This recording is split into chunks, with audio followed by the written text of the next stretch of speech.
తోరా అనేటువంటి ధర్మశాస్త్రంలోని వాక్య భాగం అది. తోరా అంటే యూదులకు ఇవ్వబడింది. వాళ్ళ బైబిల్ని ఏమంటారు? తోరా అంటారు. మీకు థియాలజీ కూడా కొంచెం పరిచయం ఉన్నట్టుందే. తోరా అంటారు. మనమేమో కొత్త నిబంధన, పాత నిబంధన అంటాం కదా. సో ఆ పాత నిబంధనలోని కొన్ని విషయాలను జోడించి ఆయన ఇంటర్ప్రిటేట్ చేశాడు. ఏం చేశాడు యేసయ్య? ఇంటర్ప్రిటేషన్ అంటే అర్థం ఏంటంటే భావాన్ని చెప్పటము. మనం 10th క్లాస్లో పద్యాలకు ఏం రాస్తాము? అర్థాలు కింద భావం రాస్తాం. అది తెలుసు మనకు కదా. అట్లనే తాత్పర్యము, అర్థాలు రాస్తాం పద్యానికి. మంచిగా 10 మార్కులు వస్తాయి. అట్లనే యేసయ్య తన శిష్యులకు, అదేవిధంగా ఆ పరిసర ప్రాంతాల్లో ఉన్నటువంటి తనను వెంబడించిన వారికి చేసినటువంటి ఒక అద్భుతమైన ప్రసంగమే ఈ కొండ మీద ప్రసంగం. దీన్ని కింగ్డమ్ ప్రిన్సిపల్స్ అంటారు. కింగ్డమ్ ప్రిన్సిపల్స్ అంటే ఏంటంటే దేవుని రాజ్య సంబంధమైన నియమాలు లేక సూత్రాలు అంటారన్నమాట.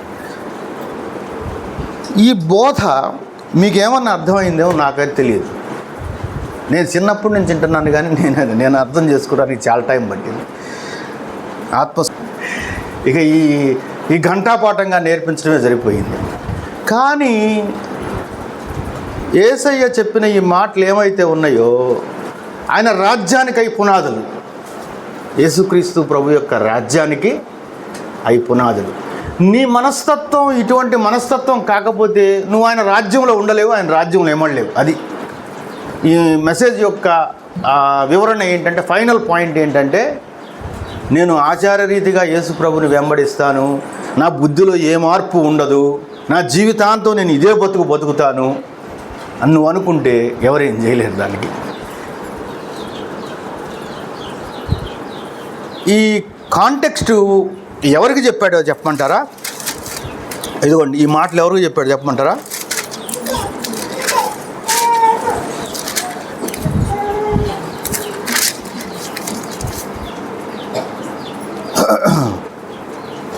మేలినటువంటి పరిస్థితులలో ఆయన ఈ అవని మీద కాలు పెట్టినప్పుడు ఏ దేవుడు కానీ, ఏ దయ్యం కానీ, ఏ రకమైనటువంటి భయభక్తులు కానీ లేని విధంగా ప్రజలు జీవిస్తున్నప్పుడు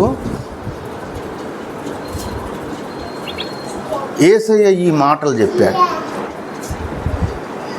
ఏమని? సాత్వికులు ధన్యులని, నీతి కొరకు ఆకలి దప్పలు గలవారు ధన్యులని, కనికరము గలవారు ధన్యులని, హృదయశుద్ధి గలవారు ధన్యులని.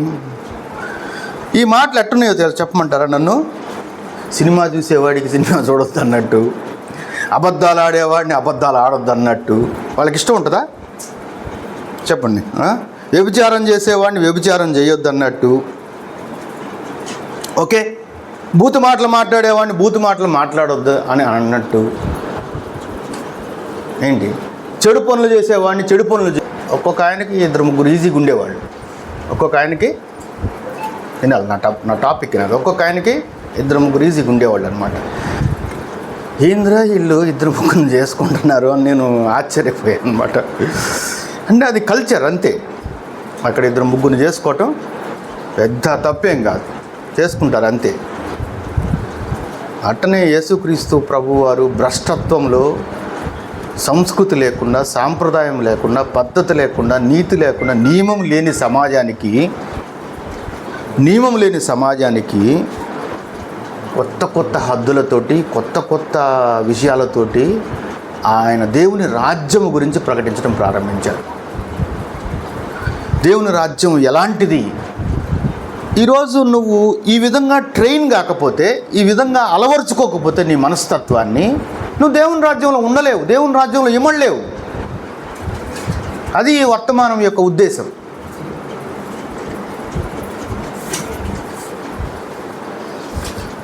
ఆయన ఏ కాంటెక్స్ట్లో చెప్పాడు?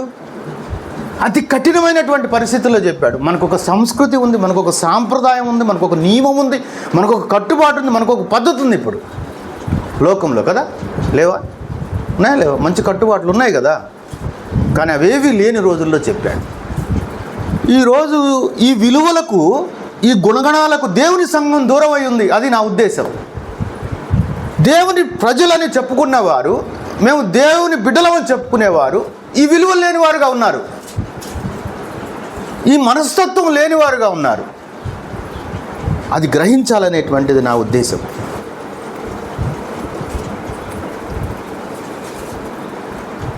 ఆత్మ విషయమై దీనులైన వారు ధన్యులు అనేటువంటి దాంతో ఆయన స్టార్ట్ చేశాడు. ధన్యత అంటంతో మనకేమి అనిపిస్తుంది చెప్పండి? అబ్బా ధన్యుడురా నాయన, ధన్యజీవి, ధన్యుడా అని దీనను ఎప్పుడు పిలతువో ప్రభువా. నువ్వు దీనుడు అసలు.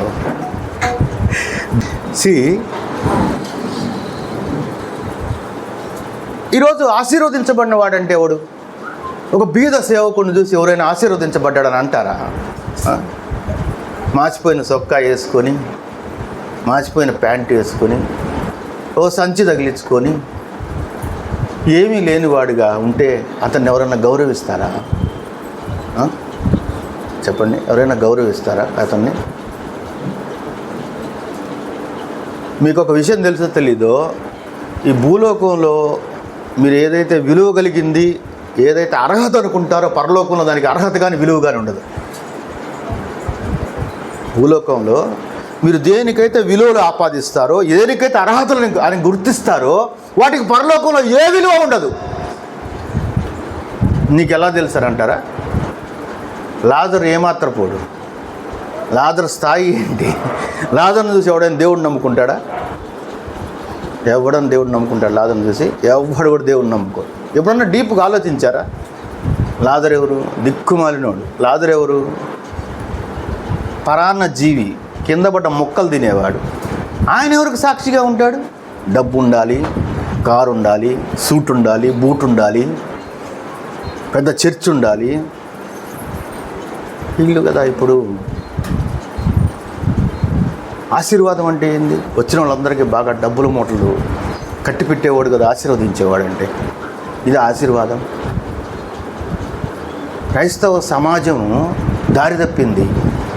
క్రైస్తవ సమాజము విలువల కొరకు నిలబడాల్సింది పోయి జీవితం కొరకు నిలబడాల్సింది. This is my character, that is Julius అని అనిపించాలి. నేను జూలియస్ని అని మీరు చదవగలగాలి. జూలియస్ అంటే ఎవరో మీకు తెలిసి ఉండాలి. జూలియస్ ఎటువంటి వాడో మీకు తెలిసి ఉండాలి. జూలియస్ యొక్క విలువలేంటి, జూలియస్ యొక్క దృక్పథం ఏమిటి, ఆలోచన ఏంటి, ఏ విధంగా బ్రతుకుతాడు తను, దేనికోసం బ్రతుకుతాడు తను. ఇది తెలుసుకున్నప్పుడు మనకు జీవితం చాలా బాగుంటుంది. ఇది తెలుసుకున్నప్పుడు మనం జీవించే విధానం చాలా బాగుంటుంది. అది చాలాసార్లు మనము ఇచ్చే ప్రయారిటీస్ మనం మార్చుకుంటాం. చాలాసార్లు మనం చూసే విధానం మార్చుకుంటాం. ధనవంతుడికి ఉన్న ఏ క్వాలిటీ అయినా కానీ పరలోకంలో ఏ విలువనైనా చూపించిందా? ధనవంతుడికి ఉన్న ఏ క్వాలిటీ అయినా పరలోకంలో ఏ విధమైన అర్హత అయినా కలిగించిందా? ఆ విధంగా చూడటం నేర్చుకోవాలి, ఆ విధంగా చదవటం నేర్చుకోవాలి. బైబిల్ గ్రంథం చదువుతున్నామంటే ఉట్టిగా చదవటం కాదు. దేవుడు ఎట్లా చూస్తున్నాడో నువ్వు అట్లా చూడటం నేర్చుకోవాలి. దేవుడు ఎట్లా బ్రతకమంటున్నాడో అట్లా బ్రతకటం మనం ప్రారంభించాలి. అది క్రైస్తవ జీవితం అంటే. ఎందుకు ఈ సమస్యలు మనకు? ఎందుకు ఈ అసమాధానం మనకు? ఎందుకు ఈ పోరాటాలు మనకు? మన జీవితం ఆ విలువలను గ్రహించలేదు గనక, మన జీవితం ఆ విలువలలో బ్రతకట్లేదు గనక. ఈరోజు నేను విమర్శించేది అనేటువంటిది సబ్జెక్ట్ కాదు. ప్రేమని దేవుని బిడ్డలారా గ్రహించండి, విమర్శ కాదు మన సబ్జెక్ట్. మనం ఎక్కడ దారి తప్పిపోయామో, మనం ఎందుకు ఇటువంటి కష్ట పరిస్థితులు ఎదుర్కోవాల్సి వస్తుంది, మనం ఎందుకు మన జీవితాలలో సంతోషాన్ని కోల్పోతున్నాము, మనం ఎందుకు మన సంబంధాలలో బంధం లేని పరిస్థితుల్లో జీవిస్తున్నాము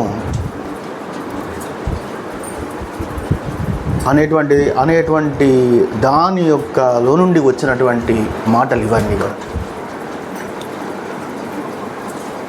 ఆత్మ విషయమై దీనులైన వారు ధన్యులు అన్నాడు కదా.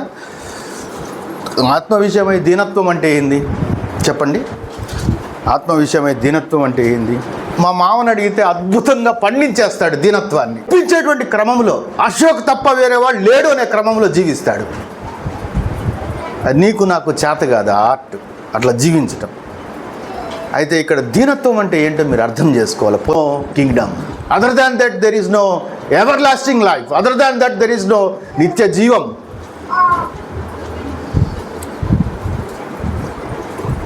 చూడండి, సాత్వికులు ధన్యులు, వారు భూలోకమును స్వతంత్రించు. మన వల్ల కాదు ఆ స్టేజ్కి దిగటం. కనీసం మనం బ్యాలెన్స్గానన్నా ఉందాం. నువ్వంటే ఇష్టపడేవాళ్ళు నీ ఇంట్లో చెప్పు. ఫస్ట్ నీ భర్త నిన్ను ఇష్టపడతాడా? నీ భార్య నిన్ను ఇష్టపడుతుందా? మా ఆయన రైట్ అంటదా ఎప్పుడైనా? అత్తమామలు నిన్ను ఇష్టపడతారా? తల్లిదండ్రులు నిన్ను ఇష్టపడతారా? అన్నదమ్ములు అక్క చెల్లెలు నిన్ను ఇష్టపడతారా? మా తమ్ముడు కావాలని అంటారా? మా అన్న కావాలని అంటారా?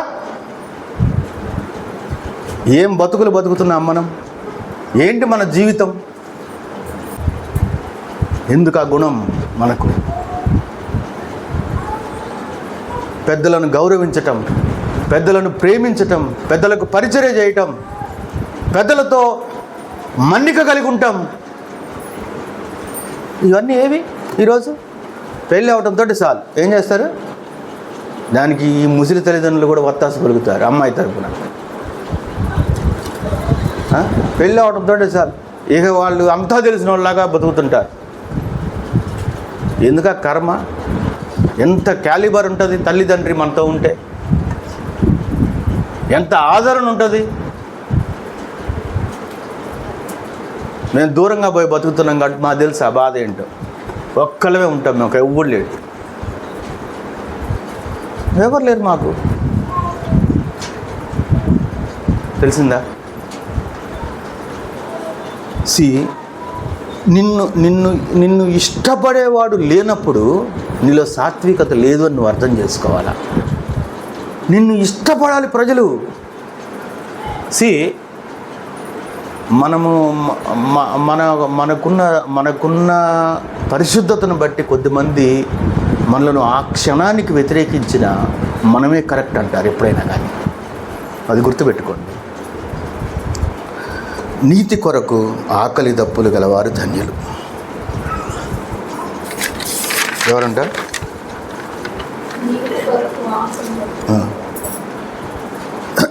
నీతి కొరకు. నీ జీవితంలో నీకు సరైన విధానం ఉందా? As a daughter in law, as a son in law, as a father in law, as a mother in లా.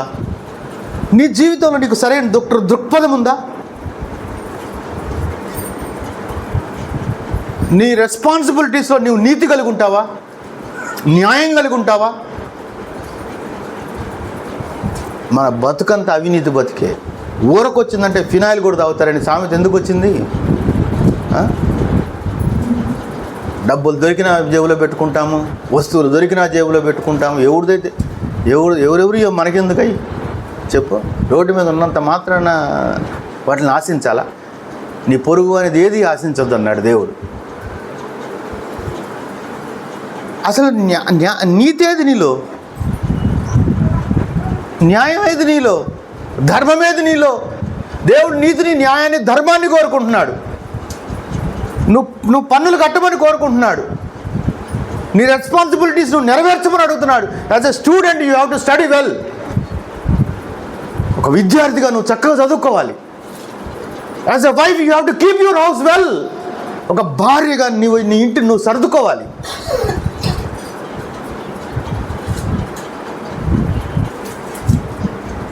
ఈ రోజుల్లో చాలామంది స్వార్థపరులుగాను, చాలామంది సోమరపోతులుగాను, చాలామంది పనికిమాలిన వాళ్ళుగాను బ్రతుకుతున్నారు.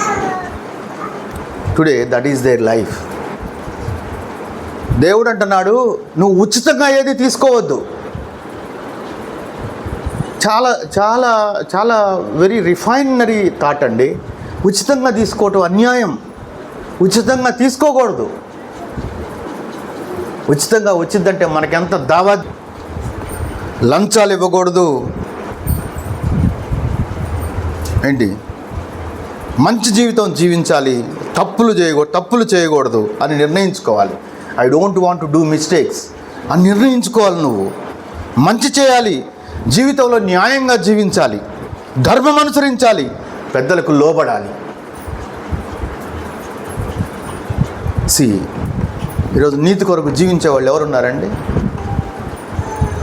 కష్టమైన నష్టమైన నేను నీతి కొరకు నిలబడతాను అంటున్నారా? వక్రమ మార్గాలను ఎంచుకొని మరీ ముందుకు వస్తున్నారు. సహనమేది, ఓర్పేది జీవితంలో? ఈరోజే పగిలిపోవాలన్నీ. ఈ రకమైన నైతికత మంచిది కాదు. దేవుడు నీతి కొరకు జీవించమంటున్నాడు.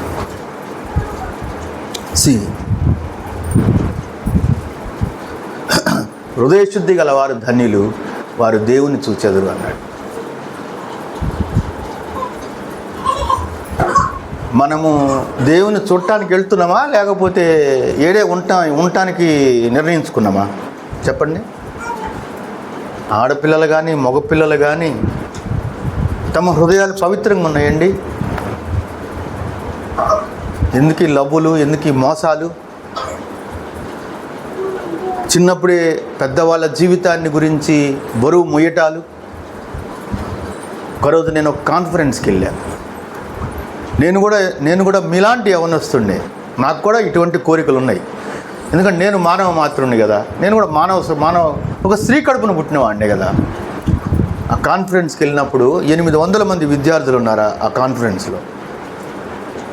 ఆ 800 మందికి మధ్యలో 2 యవ్వనస్తులను పిలిచారు. కొత్తగా పెళ్ళయింది, 7 రోజులైంది. వాళ్ళిద్దరిని పిలిచి మన మధ్యలో కొత్తగా పెళ్ళైన అన్న అక్క ఉన్నారు, వారిని స్టేజ్ మీదకి ఆహ్వానిస్తామన్నప్పుడు కిందున్న యవనస్తులైన ఆడపిల్లలు మగపిల్లలు చప్పట్లు కొట్టారు.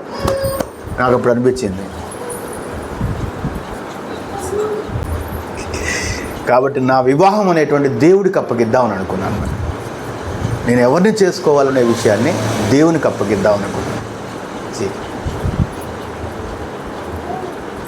మా ఇంట్లో నేను దారి తప్పిపోవటానికి చాలా అవకాశాలు ఉన్నాయి. నేను దారి తప్పిపోకుండా ఉండటానికి చాలా అవకాశాలు ఉన్నాయి. ఎందుకో తెలుసా?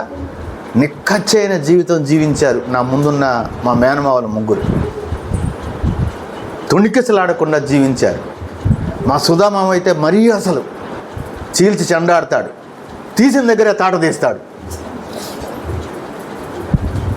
అర్థమైందా మీకు? మా జోసఫ్ మామ నిప్పు లాంటి మనిషి. అశోక్ మామ, వాళ్ళ ముగ్గురు తర్వాత నేను వచ్చి అప్కమింగ్. వాళ్ళ ముగ్గురు నాకు మాదిరికరంగా జీవించారు మామిడిపాలెంలో. హృదయశుద్ధి గలవారు ధన్యులు. మీ హృదయం ఎవరికి అప్పగించారు? ఎవరికి అప్పగిస్తున్నారు? దేవునికి అప్పగించాలా? యవ్వన ప్రాయంలో ఉన్నప్పుడు దేవునికి అప్పగించాలి. యోసేపు దేశం కాని దేశంలో ఎలా బ్రతికాడు? దేశం కాని దేశంలో ఎవరూ లేరు చూడటానికి. బెదిరించేవాళ్ళు లేడు, అదిలించేవాళ్ళు లేడు. మన జీవితం చూస్తున్నారండి. నా జీవితాన్ని చూసినటువంటి క్రిస్టక్క నెహెమా అనేవాళ్ళు భువనగిరిలో ఇండియా మిషన్ చర్చ్ పాస్టర్లు, వాళ్ళ పిల్లలు 10th క్లాస్కి వచ్చారు. వాళ్ళ పిల్లలు 10th క్లాస్ ఎగ్జామ్స్ రాసి VBSలో ఉన్నప్పుడు VBS టీచర్ అప్పుడు ఎప్పుడు తీసుకునేటువంటి సుజానకు అమెరికా పోతే నాకు అప్పగించింది వాళ్ళ పిల్లల్ని. జూలియస్ ఎంతోమందిని చూశాను. నేను చాలామందిని చూశాను, కానీ నీకు చెప్పాలనిపించింది. అందుకే ఈ రాత్రి వచ్చి రేపు పొద్దునే VBS అనింది. నా ఇంటికి వచ్చి నా ఇంటి దగ్గర కూర్చొని నాకు ఆ బుక్స్ ఇచ్చి వెళ్ళింది. పీపుల్ ఆమె సెలెక్ట్ చేసింది నన్ను, అంతే. ప్రియమైన దేవుని బిడ్డలారా, మన జీవితాన్ని బట్టే రెస్పెక్ట్ ఉంటుంది, మన జీవితాన్ని బట్టే గౌరవం ఉంటుంది. సమాధానపరచువారు ధన్యులు, వారు దేవుని కుమారులు అనబడుదురు. సమాధానం కలిగి ఉంటున్నామా? సమాధానాన్ని మనం కలిగి ఉంటున్నామా అనే విషయాన్ని ఆలోచించాలి. ఎక్కడ పడితే అక్కడ, ఏ మాట పడితే ఆ మాట బట్టి తన్నించుకోవడం కాదు మనం చేయాల్సింది. దేవుని నిమిత్తం ఒకడు కొడితే అది హితం అనిపించింది. ఒరే నువ్వు సువార్త చెబుతున్నందుకు కొడుతున్నామరా అంటే అది వేరే విధంగా ఉంటుంది. నీతి నిమిత్తమై హింసించబడేవారు ధన్యులు అని దేవుడు చెప్పాడు. నా నిమిత్తము జనులు మిమ్మల్ని నిందించి హింసించి మీ మీద అబద్ధముగా చెడ్డ మాటలలా పలుకున్నప్పుడు మీరు ధన్యులు అన్నాడు. చివరిగా 2 మాటలు చెప్పుకుని మనం క్లోజ్ చేద్దాం. దేవుడు అన్నాడు, మీరు లోకమునకు ఉప్పై ఉన్నారు అన్నాడు. లోకమునకు ఎవరంట మీరు?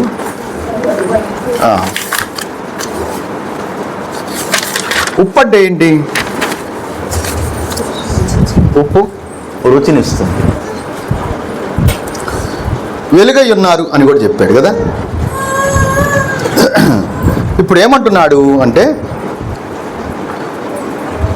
మీరు లోకానికి ఉప్పై ఉన్నారు అని అన్నాడు. ఉప్పులాగుంటున్నామా, నిప్పులాగుంటున్నామా? చెప్పండి. మనలో రుచి ఉందా? ఏదైనా రుచి, ప్రేమ అనే రుచి కనపడుతుందా? సహృదయం అనే రుచి కనపడుతుందా? దయాళుత్వం అనే రుచి కనపడుతుందా?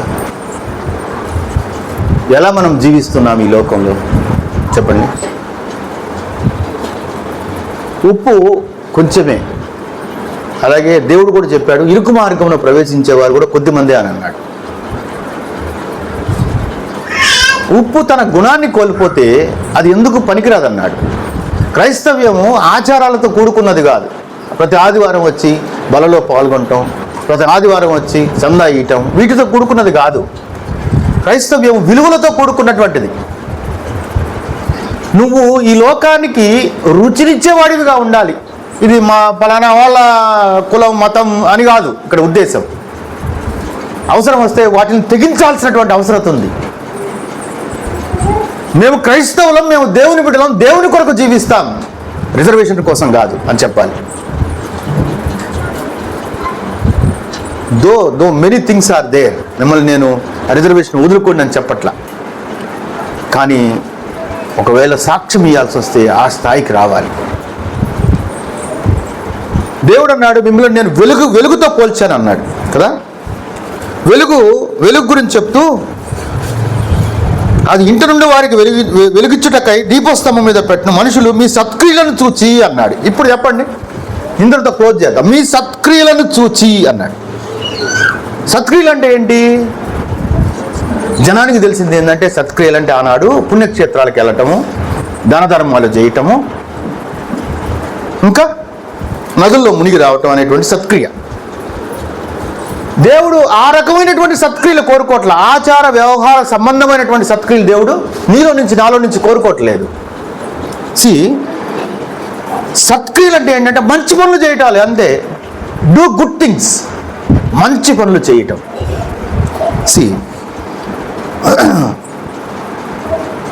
చేయదగినంత మంచి చేయండి, చెడు మాత్రం చేయబాకండి ఎవరికి. చెడు విషయం వచ్చినప్పుడు దూరంగా ఉండండి, చెడు విషయం వచ్చినప్పుడు పారిపోండి, చెడు విషయం వచ్చినప్పుడు తొలగిపోండి. ఉన్నది ఉన్నట్టుగా చెప్పాలి. ఎలా చెప్పాలి? ఉన్నది ఉన్నట్టుగా చెప్పటం నేర్చుకోండి.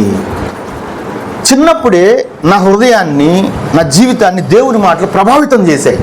ఏ విధంగా అంటే, నన్ను గణపరచు అని నేను గణపరుస్తానని దేవుడు చెప్పాడు. నేను దానిని అట్నే తీసుకొచ్చుకొని జీవితంలోకి పెట్టేసుకున్నాను. కాళ్ళలో, చేతుల్లో, మొహంలో. నేను దేవుణ్ణి గౌరవించాలంతే, దేవుడు నన్ను గణపరుస్తాడు. నేను దేవుణ్ణి రెస్పెక్ట్ చేయాలంతే, దేవుడు నన్ను రెస్పెక్ట్ చేస్తాడు.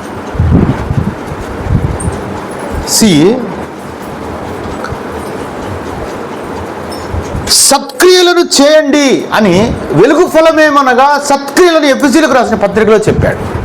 మంచి పనులు చేయండి. సత్క్రియ అని ఏదో మనకు ఒక టర్మినాలజీ లాగా ఉంది, అట్లా కాదు. మంచి పనులు చేయండి అని. మోసం చేయకూడదు, అబద్ధాలు ఆడకూడదు, జగడాలు పెట్టుకోకూడదు, చెడు సహవాసాలు చేయకూడదు, సినిమాలు, టీవీలు, సెల్ ఫోన్లు బానిసలు కాకూడదు, అప్పు చేయకూడదు, అప్పు చేసి ఎగ్గొట్టకూడదు,